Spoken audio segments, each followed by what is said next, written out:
কারণ এতগুলো পেঁয়াজ লাগাইলে সেই বুইতে পেঁয়াজ ভালো হয় না। আসসালামু আলাইকুম। পরন্ত বিকেলে আমি মাঠের ভিতর আসছি, মানে হাট থেকে আসছি বাড়ি, মানে বাসায় আসছি। বাসায় এসে গোসল করে কিছু খাওয়া দাওয়া করে সরাসরি মাঠে চলে আসছি আপনাদের সঙ্গে কথা বলার জন্য।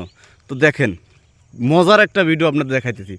দেখেন, এখানে এক কৃষক ভাই আজকে মানে একটু আগে পেঁয়াজটা লাগাইয়া পানি দিয়েছে। তো দেখেন, বক শালিক, কতগুলো বক শালিক পড়ছে দেখছেন। এ দেখেন, মানে গ্রামে দেখছেন, এটা করলাম বিল না, আর দেখা যায় যে বিলে গেলি এই দৃশ্যগুলো বেশিরভাগ দেখা যায়। কিন্তু আমাদের ছোট একটা মাঠ, এই দেখেন ছোট্ট একটা মাঠ, এই মাঠটা যে বড় তা না। এই যেখান থেকে পেঁয়াজ লাগাইছে, এই যেখান থেকে পেঁয়াজ লাগাইছে, আর ওই যে ওখানে লাগাবে এখন এনে এই যে পাশ লাগাইছে, এটাই যে কেবল লাগাই গেছে, পানি দেয় নাই। তো দেখেন, মানে কত সুন্দর দেখা যাইতেছে এই পাখিগুলো, কেরম দেখা যায়। আর চারিদিকে দেখেন এপাশে কলা বাগান। তো এই যে পেঁয়াজ লাগাই গেছে কেবল, আপনাদের এই একটু আগে পেঁয়াজটা লাগাই গেছে। এই পেঁয়াজটা মনে হইতেছে যে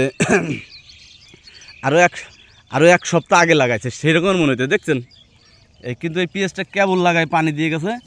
আর এই কৃষক, মানে এই কৃষকটা এমনভাবে পেঁয়াজ লাগাইছে দেখছেন, এত ঘন কলাম পেঁয়াজ লাগায় না। এই যে পেঁয়াজটা লাগাইছে এটা কলাম যে সেই হাইব্রিডের মানে সেকেন্ড জেনারেশনের হাইব্রিড এটা।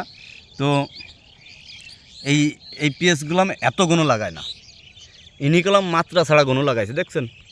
ঠেকতেছে, এই যে দেখেন ভালোভাবে দেখেন, ঠেকতেছে যে করছে, মনে হইতেছে যে আরও 15 দিন 20 দিন আগে এই পেঁয়াজটা লাগাইছে দেখছেন। এই দেখেন, এই যে এটা 3 আঙ্গুল, এই দেখেন 3 আঙ্গুল।